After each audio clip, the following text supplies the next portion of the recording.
So hello viewers, আসসালামু আলাইকুম। সবাই কেমন আছো? আশা করি সবাই ভালো আছো। তো বন্ধুরা, থাম্বনেল থেকে বুঝতে আছো কি একটা নতুন টপিক নিয়ে আলোচনা করবো আছি।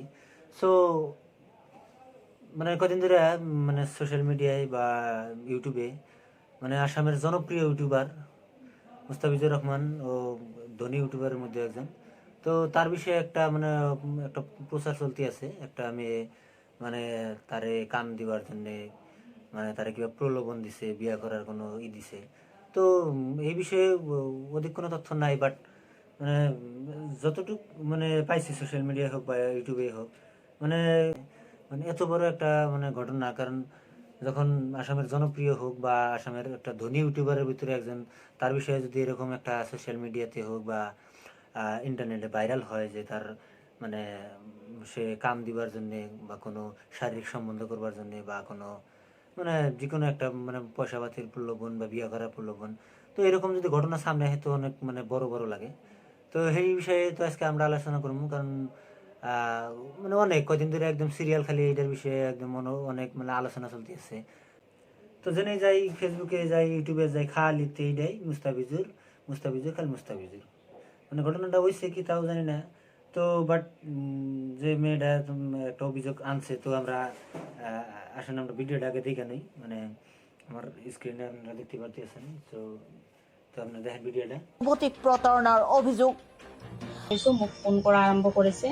ফোন কৰি মোৰ লগত প্ৰেম কৰিব, মোক বিয়া কৰিব, মোক তাতে কাম দিব, এনেকুৱা ধৰণৰ বহুত প্ৰলোভন দিছে মোক। দিয়াৰ পিছত মোক কৈছে, ঘৰৰ পৰা অহাৰ কথা কৈছে, তুমি ঘৰৰ পৰা ইয়াতে আহি যোৱা, মোৰ ইয়াতে থাকিবা আৰু মোৰ লগতে তুমি কাম কৰিবা।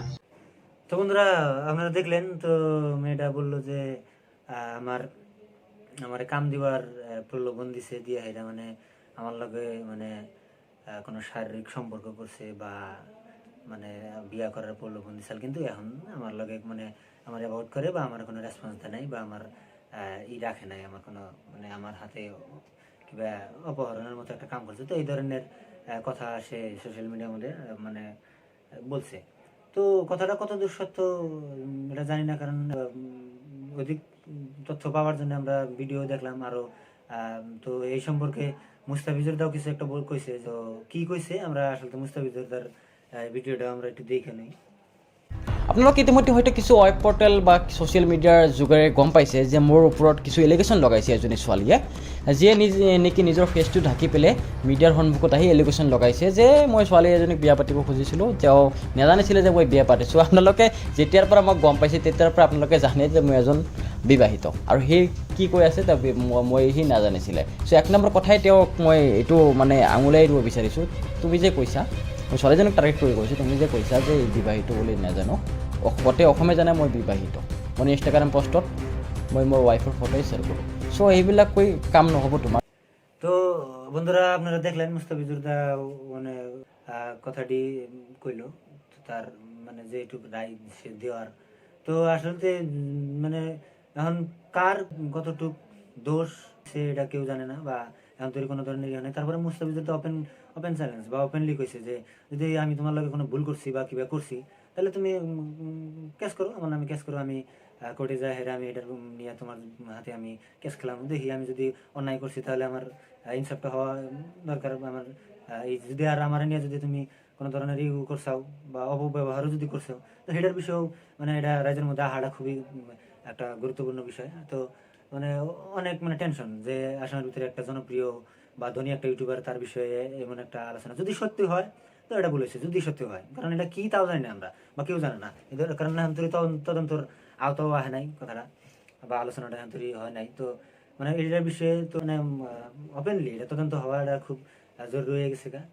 আর যদি মেয়েটা যদি ভুল করেই নাই, যদি হেও যদি সত্যি হয়ে থাকে, তাহলে কথায় আছে যে এক হাতে তো তালি বাজে না। কারণ কিছু একটা প্রবলেম না থাকলে তোর এটা কোনো গন্ডগোল হয় নাই।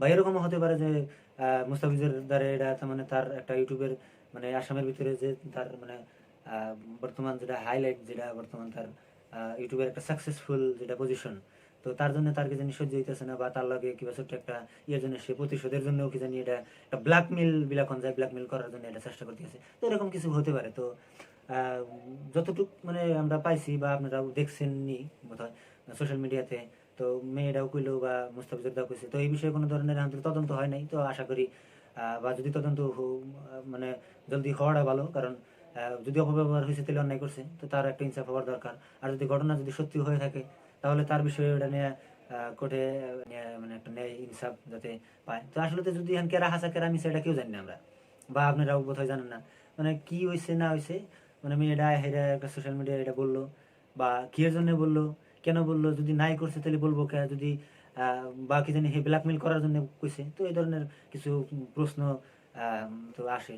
কারণ অনেক জনপ্রিয় একটা ইউটিউবার মুস্তাফিজুর রহমান, কারণ পুরো আসাম, খালি আসামই না, আসামের অনেক বাইরেও, দেশের বাইরেও তার ভিডিও মানে মানুষের দেখে, বড় একটা ইউটিউবার। তো এটা নিয়ে কোনো ধরনের মানে এত বড় একটা মানে ঘটনা, অল্প ঘটনায় বাট অনেক বড় একটা ঘটনা। কারণ মানে যখন ছোট মোটো যদি একটা ইউটিউবার হইতো বা তার নিয়ে একটা ইয়েছে, কিন্তু একটা তার রেসপন্স নিয়ে কথা আছে, তার কেরিয়ারের উপরেও কথা আছে, যে যদি মিশা হয়ে থাকে তার মুস্তাফিজুর দার উপরে মানে এতটুকু একটা মানে হ্যারাসমেন্ট, বা তার উপরে মানে একটা মানে এত বড় একটা মিথ্যা অভিযোগ যদি দেয়, তাহলে তার জন্য তার একটা মান সম্মানের দিকেও একটা আজায় পড়ে, তার মধ্যে লাগবো। তো আশা করি যে মানে আলোচনাটা যত তাড়াতাড়ি হোক, মানে সমাধান হওয়াটা ভালো। আর মানে একটা ভালো রাস্তা, ভালো উপায় যাতে বাইরে, বা কেরা হাসা কেরা মিশা, যাতে এটা একটা সমাধান হয়, এটাই আশা করি। যদি ভিডিও ভালো লাগে তাহলে সবাই একটা লাইক করবেন, ভিডিওটা শেয়ার করবেন।